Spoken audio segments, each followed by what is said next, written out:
നമസ്കാരം. പ്രവാസി വാർത്തയിലേക്ക് സ്വാഗതം. ഇതര വ്യോമപാതകളിലെ തിരക്കും ഇസ്രായേൽ ഇറാൻ സംഘർഷവും കാരണം ലോകത്തിന്റെ വിവിധ ഭാഗങ്ങളിലേക്കുള്ള വിമാന സർവീസുകൾ താളം തെറ്റുന്നത് തുടരുന്നു. ഇതുമൂലം മലയാളികൾ ഉൾപ്പെടെ ആയിരക്കണക്കിന് പേരുടെ യാത്ര അനിശ്ചിതത്വത്തിലായി. UAE-യിൽ നിന്ന് ഇന്ത്യയിൽ ഉൾപ്പെടെ വിവിധ സെക്ടറുകളിലേക്കുള്ള ഒട്ടേറെ വിമാന സർവീസുകൾ വൈകുകയോ റദ്ദാക്കുകയോ ചെയ്തിട്ടുണ്ട്. കേരളമടക്കം ഇന്ത്യയിലെ വിവിധ സെക്ടറുകളിലേക്ക് കൂടുതൽ സർവീസ് നടത്തുന്ന എയർ ഇന്ത്യ എക്സ്പ്രസ് സർവീസുകളും താളം തെറ്റി. ആഭ്യന്തര രാജ്യാന്തര സെക്ടറുകളിലായി ഈ മാസം 30 വരെ 100ഓളം സർവീസുകളെ ബാധിക്കുമെന്നാണ് അനൌദ്യോഗിക റിപ്പോർട്ട്.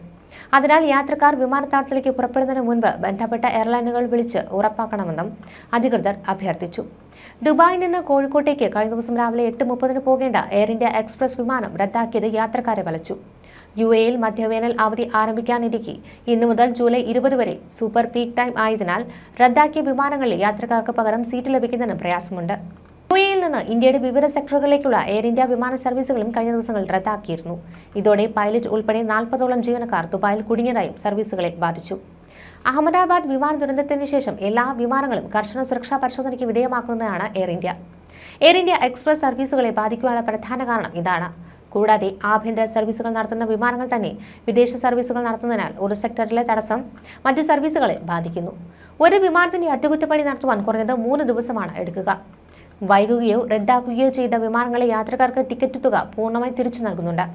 മറ്റൊരു ദിവസത്തേക്ക് റീബുക്കിംഗും സൗജന്യമായി ചെയ്തു കൊടുക്കുന്നു. വിവരം യഥാസമയം യാത്രക്കാരെയും എയർലൈനുകൾ അറിയിക്കുന്നുണ്ട്. ഇസ്രായേൽ ഇറാൻ സംഘർഷം തുടരുന്നതിനാൽ പ്രശ്നബാധിത മേഖലകളിലേക്കുള്ള സർവീസുകൾ UAE ആസ്ഥാനമായ എയർലൈനുകളും വിദേശ എയർലൈനുകളും നിർത്തി. ഇനി ഒരു അറിയിപ്പ് ഉണ്ടാകുന്നതുവരെ ഈ മേഖലകളിലേക്കുള്ള കണക്ഷൻ സർവീസുകളും ഉണ്ടാകില്ല. യാത്രക്കാർ അതാത് എയർലൈനുകളെ വിളിച്ചോ വെബ്സൈറ്റുകളിലൂടെയോ സ്മാർട്ട് ആപ്പ് വഴിയോ പരിശോധിച്ച് ഉറപ്പാക്കിയ ശേഷമേ വിമാനത്താവളത്തിലേക്ക് പുറപ്പെടാവൂ. ഇന്ത്യയിലേക്കുള്ള വിമാനങ്ങൾ പാകിസ്ഥാൻ ഒഴിവാക്കി ഒമാൻ വ്യോമപാതയിലാണ് സർവീസ് നടത്തുന്നത്.